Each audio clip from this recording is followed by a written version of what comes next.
Getting what you need. It wasn't until later the next day that Steve finally had time to focus on Kayla's homework. He wrote out the answers to the questions using the competence and commitment lists as a guide. When I am at D1, the enthusiastic beginner level of development with low competence and high commitment, I need high direction and low support. When I am at D2, the disillusioned learner level of development with low to some competence and low commitment, I need high direction and high support. When I am at D3, the capable but cautious level of development with moderate to high competence and variable commitment, I need low direction and high support. When I am at D4, the self-reliant achiever level of development with high competence and high commitment, I need low direction and low support. Steve confirmed that he was at the disillusioned learner stage with the rubber band trick. He knew more than when he'd started, but still couldn't perform the trick, and wasn't sure he ever would. Now Steve was ready to apply the development levels to his own job. He began by listing what he had been responsible for when he was Rhonda's assistant: production budgets, media budgets, and production schedules. He diagnosed that his development level was the same in all of those areas, and that his needs were also the same on each. Goal: prepare and deliver production budgets, media budgets, and production schedules for Rhonda's accounts within expected timelines. My development level? D4. Self-reliant achiever. I needed low direction and low support. In the past, he would discuss accounts with Rhonda and propose budgets for production or media. He had also taken her input and created production schedules. Piece of cake. I was at D4 on all of the above, he said aloud. But that was then.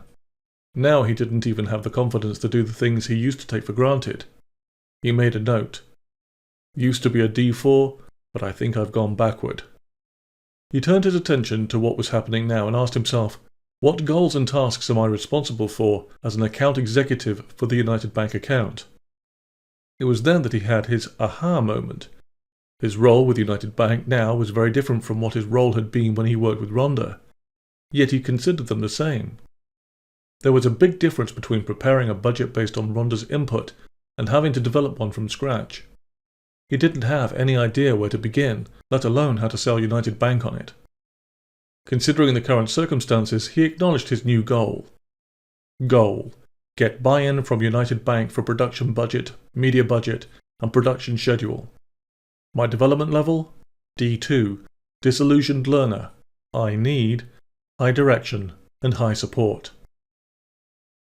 As he continued, Steve began to see a pattern. Goal: provide creative team with positioning and content statements. My development level? D2. Disillusioned learner. I need high direction and high support. Goal: provide media buyer with demographic targets, budget, and buying strategy. My development level? D2. Disillusioned learner. I need high direction and high support. Steve shook his head in dismay. No wonder he was about to lose the account. He needed high direction and high support, and he had gotten neither. He wondered if this was the third trick of self-leadership. Suddenly the phone rang and jolted him into the present. It was Marcia from accounting, reminding him that they needed his expense forms before the end of the day.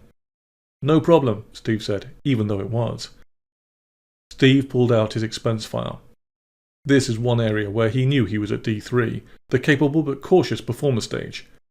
He had high competence to complete the expense forms, but his commitment was variable. He was confident he could complete the forms, he just had no motivation to do so. Need, low direction, and high support. He looked back at Kayla's list to see which of the supported behaviours might stop him from procrastinating. Was there someone or some way to keep him from turning in forms at the last minute? What could he do to overcome his belief that this was nothing more than bureaucratic busywork? Again, questions for Kayla. Steve finally completed the paperwork and dropped it off to accounting, hoping no one would notice it was late. It was long past 5 p.m, but he had one last bit of business, to clear his voicemail. You have one new message, the familiar recording announced.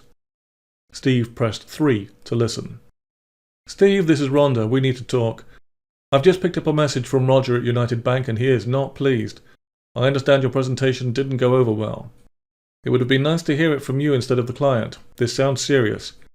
Meet me at Irma's Eatery for lunch at noon next Monday. I told Roger I'd handle it, but you need to bring me up to speed. Bring me a copy of the original proposal. See you Monday. Steve hung up and sat down. He had hoped for more time to put a comprehensive plan together. Now he had just 4 business days. At least he'd made progress. He'd accepted responsibility for what happened at United Bank. He'd broken through his assumed constraints that the fault was with the client and creative team. He had acknowledged his task power and his need for more knowledge power. He had diagnosed himself at D2, the disillusioned learner stage, with low to some competence and low commitment on major aspects of the project. He knew he needed high direction and high support. Finally, he knew there were areas of the project where he used to be at D4, the self-reliant achiever stage, but now he realized he wasn't sure about his commitment. What he hadn't done was figure out what to say to Rhonda and how to save the account. Now he had only until noon next Monday to decide if he would hand in his resignation or fight to keep his job. He thought he was through blaming Rhonda, but he felt the anger rising again. She held his fate in her hands, and he didn't know if he could trust her or not. On Friday, Steve headed back to Kayla's cafe, homework in hand. He found her sitting at their table reading a book. Barely glancing up, she asked, "How'd you do on your homework?" "I was hoping the teacher would check my work." Steve used a light-hearted tone that he hoped would cover the tension he felt. "What's wrong?" Kayla asked. So much for hiding my emotions from Kayla, Steve thought. "My boss, Rhonda, left me a message. Roger from United Bank called her none too happy. She's meeting me on Monday to discuss the account."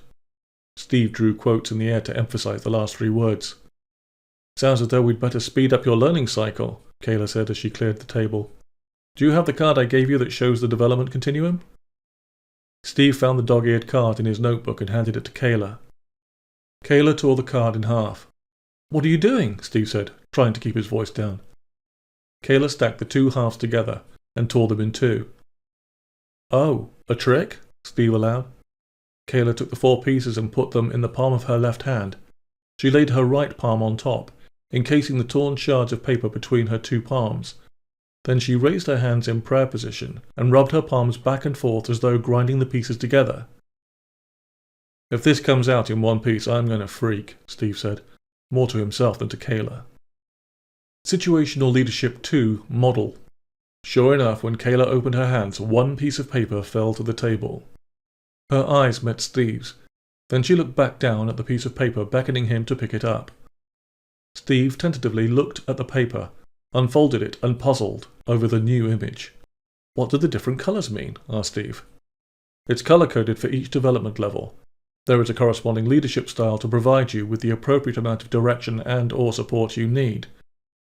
At the D1 Enthusiastic Beginner stage, you need an S1 leadership style, directing. At the D2 Disillusioned Learner stage, you need an S2 leadership style, coaching. At the D3 Capable but Cautious Performer stage, you need an S3 leadership style, supporting. At the D4 Self-Reliant Achiever stage, you need an S4 leadership style, delegating. Pull out your homework and let's compare your answers with the model." "I think I deserve high marks for this," Steve said, giving himself a verbal pat on the back. "The SL2 model will make it easy to remember, but I think I did a good job of figuring it out from the lists of directive and supportive behavior you gave me to use as a reference." "Definitely an A+, Kayla concurred after studying his work, "and you deserve special credit for understanding regression." Steve was afraid he'd get marked down for not knowing what she meant, so he smiled as though he did. Kayla must have sensed this because she proceeded to explain what she meant. "You picked up on the idea that you can be at the D4 Self-Reliant Achiever stage on something and regress backwards to the D3 Capable but Cautious stage," she said. "Regression is a great word to describe what happened to me," Steve said. "I was at the Self-Reliant Achiever stage on budgets and production scheduling when I worked with Rhonda, but I've become so discouraged lately that if she called me to do the same things I used to do, I'm not sure I'd have the confidence to do them. I've definitely regressed from the Self-Reliant Achiever stage to the Capable but Cautious Performer stage." "Good diagnosis," Kayla said. "You also seem to understand that in your new role, as an account executive, You began at the D1 enthusiastic beginner stage, gathering information from the client, analyzing their needs, and generating a plan from scratch. But now you're at the D2 disillusioned learner stage. It's embarrassing, but I was so naive that I didn't know I was supposed to gather information from the client in the first place. I was enthusiastically trying to create plans from thin air. When it didn't work, I quickly moved to disillusionment. It's all part of the learning process, Kayla said. Steve sighed. If I'd known about the development stages from the beginning, I could have worked with Rhonda to get my needs met. The question now is it too late? It's never too late to try, Kayla said. I'm sure you'll find some answers this weekend as you prepare for your lunch meeting with Rhonda. At the mention of the weekend, Steve realized he was already late for his Friday night dinner with Blair.